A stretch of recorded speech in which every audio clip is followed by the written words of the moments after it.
The importance of self-compassion. You might have heard it before. Be kind to others, but have you ever thought about extending that kindness to yourself? The truth is, most people don't. Instead, they're their own harshest critics, berating themselves for every mistake, every shortcoming, every flaw. Society teaches us that self-criticism leads to improvement, but that's a dangerous lie. The reality is counterintuitive.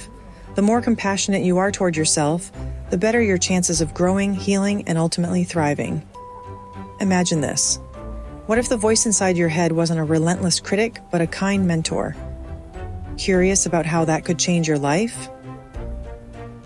Let's dive into the science and psychology behind self-compassion and why it may be the most important skill you ever learn. Understanding self-compassion. Self-compassion isn't just a buzzword. It's a scientifically supported practice that can transform how you handle life's challenges.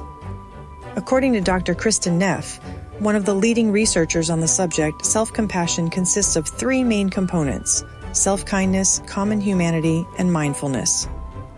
Neuroscientific studies show that when you practice self-compassion, your brain reduces activity in the amygdala, the part responsible for the fight-or-flight response. Yes. This shift allows the prefrontal cortex, the area responsible for rational decision-making, to take over. So, instead of spiraling into stress and self-blame when things go wrong, self-compassion creates space for clarity and problem-solving. It's like upgrading your brain's operating system to one that functions better under pressure. The myth of self-criticism. One of the biggest myths surrounding self-improvement is the idea that self-criticism drives success. But studies in psychology have shown the opposite. Persistent self-criticism activates the brain's threat system, flooding your body with cortisol, the stress hormone. Over time, this can lead to burnout, anxiety, and even depression. On the flip side, self-compassion activates the brain's soothing system, increasing oxytocin, the feel-good hormone that helps build resilience and emotional balance. So, the next time you catch yourself being overly critical, ask yourself, would I talk to a friend this way? If the answer is no, it's time to change the conversation you're having with yourself. Practical ways to cultivate self-compassion. Developing self-compassion is not as elusive as it sounds.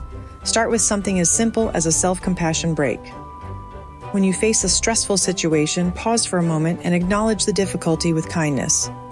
Next, remind yourself that suffering is part of the shared human experience.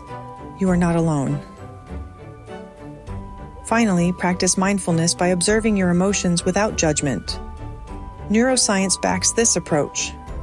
Studies show that mindfulness exercises strengthen the brain's ability to regulate emotions, making it easier to respond to challenges with compassion instead of frustration. Try it the next time you feel overwhelmed. Your brain will thank you for it. The psychological benefits of self-compassion.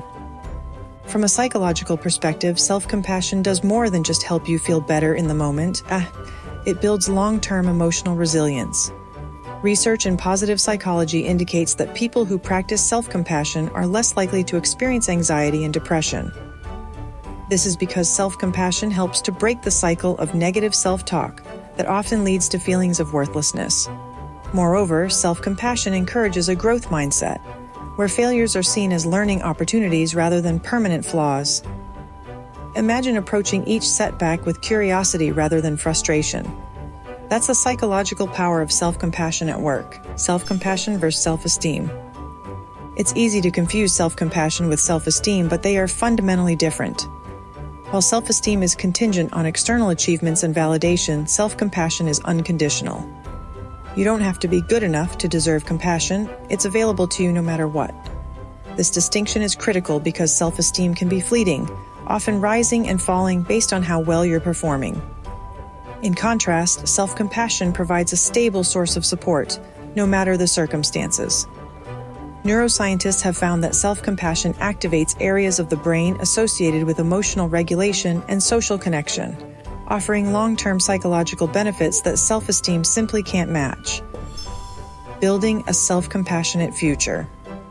The good news is, like any skill, self-compassion can be cultivated. Start small by incorporating self-compassion into your daily routine. For example, practice positive affirmations in the morning or engage in journaling exercises that reflect on moments when you were kind to yourself. Over time, these small habits can rewire your brain thanks to neuroplasticity, which allows the brain to form new pathways based on repeated experiences. Think of self-compassion as a muscle. The more you use it, the stronger it becomes. As you practice, you'll notice a shift in how you handle difficulties, approaching challenges with more patience, understanding, and inner peace.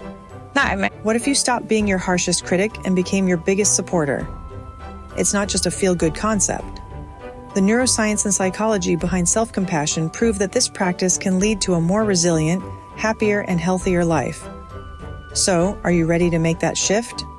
Imagine how different your life could be if you approached every challenge with kindness instead of criticism. Share your thoughts in the comments below, and don't forget to subscribe to the Good Brain channel for more insights on how to elevate your mind and life.